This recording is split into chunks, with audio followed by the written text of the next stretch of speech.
Alors, il se trouve qu'avec la prise de la Bastille, en quelque sorte pour la première fois de l'histoire, nous avons évidemment à la fois des noms, des témoignages, des relations, des procès-verbaux qui permettent de reconstituer l'histoire à partir du bas, c'est-à-dire à partir de la foule qui n'est plus du coup tout à fait anonyme. C'est-à-dire qu'on sort du récit d'Ancien Régime qui est celui de la grande histoire héroïque, au fond.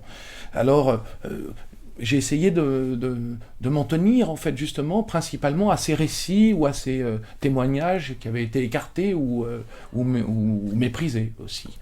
Et là, on voit du coup qu'il y a effectivement le statut des noms, du nom de famille, change d'une certaine façon. Avant, le grand personnage de l'histoire, c'est le Grand Condé, La Rochefoucauld, etc.